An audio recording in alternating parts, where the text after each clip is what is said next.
बड़ा फैन बन चुका है world leader prime minister Modi का। ये कौन सा इनके पास एक हिडन टैलेंट है? जो चाइना का लीडिंग मीडिया ग्रुप है, उनके हवाले से, इंडिया के हवाले से, बल्कि स्पेशली जो प्राइम मिनिस्टर ऑफ इंडिया है, उनके हवाले से एक आर्टिकल पब्लिश हुआ है ग्लोबल टाइम्स में। और कहते हैं कि प्राइम मिनिस्टर मोदी ने जब से हुकूमत संभाली है तब से लेकर अब तक जो भारत का ख्वाब था आगे बढ़ने का वो पूरा मुकम्मल हो चुका है। उनके ड्रीम्स जो है वो सच्चाई में बदल रहे हैं। मेरे ख्याल में ये जब कहते हैं ना कि वी कैन नॉट को एग्जिस्ट, उसका क्या मतलब है?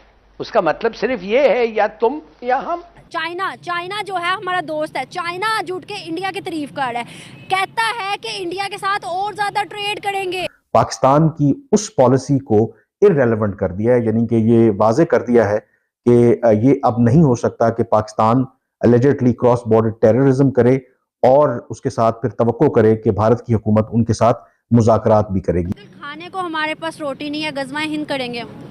अगर वो चाइना उसकी तारीफ करे तो उसको चाइना को अपनी प्रोडक्ट के लिए वहाँ पे मार्केट मिल रही है। अगर तारीफ करने से उनको मार्केट कैसे मिल सकते हैं? ऑब्वियसली अभी भी ट्रेड उनकी हो रही है आपस में। अब ये मार्केट वो वाला हिसाब नहीं रहा क्योंकि भारत अपनी हर चीज खुद प्रोड्यूस कर रहा है, मेड इन इंडिया। उन्होंने बहुत ज्यादा तारीफ की है बहुत सारे। जैसा कि दोस्तों आपने क्लिप में देखा, पाकिस्तानी मीडिया ये चर्चा कर रहा है कि अब तो चीन भी भारत के सामने घुटने टेकने पर मजबूर हो गया है। इसे चीन की आर्थिक विकास में भारी गिरावट समझे या अंतर्राष्ट्रीय मंचों पर चीन का घटता हुआ महत्व के उसे अब भारत की तारीफ करने में भी संकोच नहीं रहा। ग्लोबल टाइम्स भारत के खिलाफ चीनी विद्वानों के जहर उगलने का अड्डा रहा है, चाहे G20 का शिखर सम्मेलन रहा हो या चंद्रयान की लॉन्चिंग। भारत को किसी भी फील्ड में हुई तरक्की पड़ोसी चीन को पचती नहीं है। पर अब यही चीनी सरकार का प्रवक्ता अखबार भारत और भारत के प्राइम मिनिस्टर की जमकर तारीफ कर रहा है। चीनी सरकार के इस भोपू में अचानक हुए इस परिवर्तन के पीछे कहानी क्या है? क्या चीन नए सिरे से भारत के साथ अपने संबंधों को ठीक करना चाहता है? ग्लोबल टाइम्स ने शंघाई की फूडन यूनिवर्सिटी के centre for south Asian studies के निदेशक झांग योडोंग लिखते हैं कि प्राइम मिनिस्टर मोदी के नेतृत्व में आर्थिक विदेश नीति के क्षेत्र में भारत लगातार प्रगति कर रहा है। आर्टिकल में पढ़ रहा था, जो चाइना का लीडिंग मीडिया ग्रुप है, उनके हवाले से, इंडिया के हवाले से, बल्कि स्पेशली जो प्राइम मिनिस्टर ऑफ इंडिया है, उनके हवाले से एक आर्टिकल पब्लिश हुआ है ग्लोबल टाइम्स में।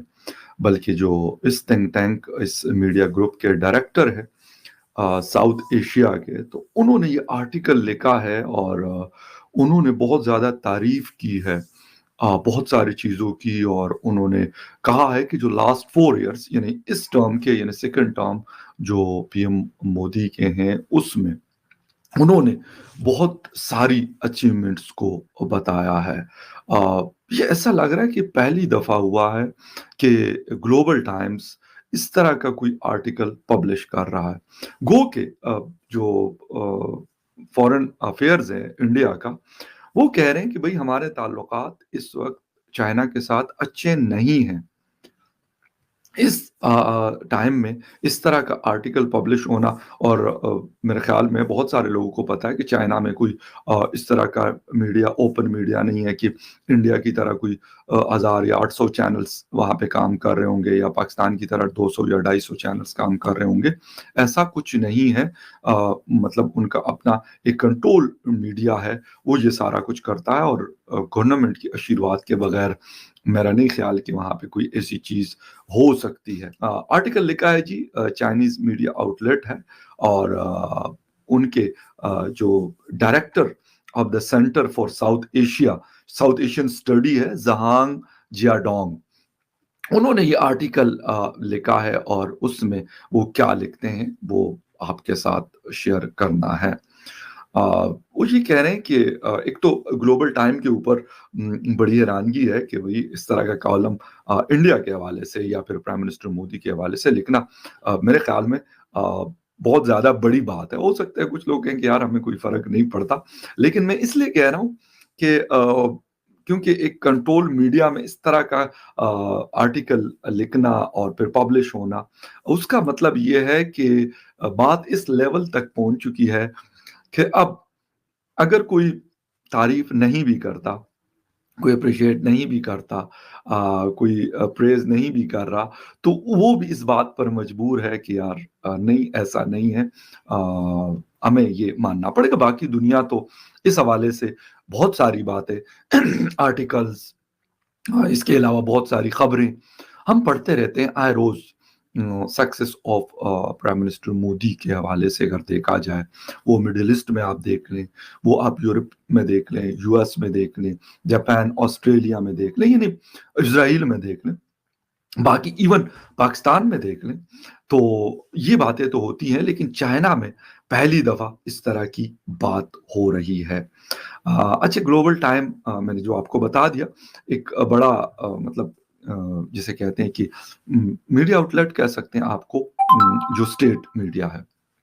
अच्छा, वो क्या कहते हैं वो हाईलाइट क्या किया उन्होंने, India's remarkable achievement over the past 4 years। यानी यकीनन प्राइम मिनिस्टर मोदी साहब को अब तकरीबन 10वां साल चल रहा है उनकी टेन्योर का as a prime minister of India. उसको उन्होंने बहुत ज्यादा अप्रिशिएट किया, बहुत ज्यादा तारीफ की है, और उन्होंने कहा है कि एक जिसे कहते हैं कि इस वक्त इंडिया, वो मतलब अपने इस आर्टिकल में लिखते हैं कि इंडिया जो है इस वक्त एक जिसे कहते हैं कि प्रोएक्टिव और स्ट्रेटेजिकली कॉन्फिडेंट कंट्री नजर आता है। बहुत बड़ी बात है, ये एक बहुत बड़ी बात है। यहाँ पे चीन इंडिया के टक्कर, और इंडिया और चीन आपस में अगर बात करें तो टक्कर के ममालिक हैं दोनों, इकोनॉमी के लिहाज से, डिफेंस के लिहाज से, और बहुत सारी चीज़ों के लिहाज से। जो फर्क आता है वो किस चीज़ का आता है, वो एक तो डेमोक्रेसी का डिफरेंस है, टोटली ऑपोजिट है। India is a largest democracy of the world, ये डिफरेंशिएट करता है उनको। और जिस तरीके से ग्रो कर रहा है उनकी इकोनॉमी, तो वो भी ऐसा है कि शायद बहुत जल्द, मेरे ख्याल में, मतलब बहुत जल्द है मेरा मतलब है कुछ साल में, 2 या 3 साल में, वो चाइना की जो इकोनॉमी है उसको ओवरटेक कर सकता है।